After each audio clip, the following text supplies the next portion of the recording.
Hi நண்பா, இன்னைக்கு ஒரு செம ட்ரிக் பார்க்கலாமா? வெறும் 10 செகண்ட்ல ஒரு சதவீத கணக்க எப்படி சட்டுன்னு சால்வ் பண்றதுன்னு பார்க்கலாம். வாங்க ஆரம்பிக்கலாம். ஓகே, ரெடியா? ஸ்கிரீன்ல வர்ற இந்த கணக்க உங்களால 10 செகண்ட்ல தீர்க்க முடியுதான்னு ட்ரை பண்ணி பாருங்க. கேள்வி இதுதான். ஏ வந்து சீல 20%, பி வந்து சீல 25%. சியோட மதிப்பு 2000. அப்போ ஏ வந்து பில எத்தனை சதவீதம்? யோசிங்க. உங்க டைம் ஸ்டார்ட் ஆகுது. சரி வாங்க, இதை எப்படி ரொம்ப சிம்பிளா சால்வ் பண்றதுன்னு ஸ்டெப் பை ஸ்டெப்பா பார்க்கலாம். முதல்ல நம்ம ஏ ஆர் பியோட மதிப்பு என்னன்னு கண்டுபிடிச்சிடலாம். ஃபர்ஸ்ட் ஸ்டெப், ஏவோட மதிப்பை கண்டுபிடிக்கணும். அதாவது 2000ல 20% எவ்வளவு? சிம்பிள். 2000 100ஆல வகுத்து 20ஆல பெருக்குனா நமக்கு என்ன கிடைக்கும்?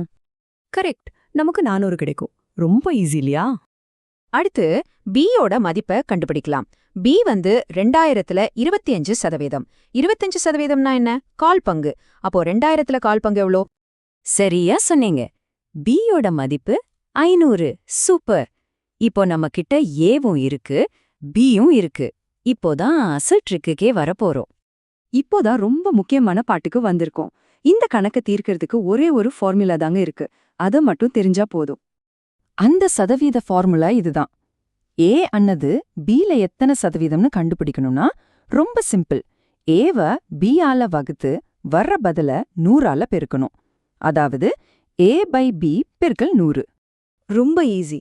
முதல்ல ஏவ பியால வகுக்க போறோம். அதாவது 400 500ஆல வகுக்கணும். அப்புறம் கிடைக்கிற ஆன்சரை 100ஆல பெருக்கணும். வாங்க செஞ்சு பாப்போம். சரி, நாம கண்டுபிடிச்ச நம்பர்ஸை இதுல போடலாம். 400 டிவைடட் பை 500 பெருக்கல் 100. சரி, 400 500ஆல வகுத்தா என்ன வரும்? 0.8. அது 100ஆல பெருக்கினா ஃபைனல் ஆன்சர் என்னவா இருக்கும்? பதில் 80%. கரெக்டா கண்டுபிடிச்சிங்களா? சூப்பர். ஆனா வெயிட் பண்ணுங்க, நான் ஒரு ஷார்ட்கட் சொன்னேன்ல. இந்த கணக்குல சியோட மதிப்பு 2000னு கொடுத்திருந்தாங்க இல்லையா? ஆனா அதை நாம யூஸே பண்ணல பாத்தீங்களா? அது தேவையே இல்ல. நேரடியா ஏவோட சதவீதமான 20ஐ பியோட சதவீதமான 25ஆல வகுத்து 100ஆல பெருக்குனாலே அதே 80% வந்திருக்கும். 20/25 × 100 = 80%. இதுதாங்க உண்மையான 10 செகண்ட் ட்ரிக். பதில் 80%. பாத்தீங்களா? சியோட மதிப்பை பயன்படுத்தாமலே எவ்வளவு சுலபமா கிராக் பண்ணிட்டோம். இந்த மாதிரி தந்திரங்கள் தெரிஞ்சா இனிமேல் உங்களுக்கு சதவீத கணக்குகள் எல்லாம் சும்மா சப்ப மேட்டர் தான். இந்த மாதிரி இன்னும் நிறைய ஆப்டிடியூட் ட்ரிக்ஸ் தெரிஞ்சுக்கணுமா? அப்போ மறக்காம பின்தொடருங்கள்.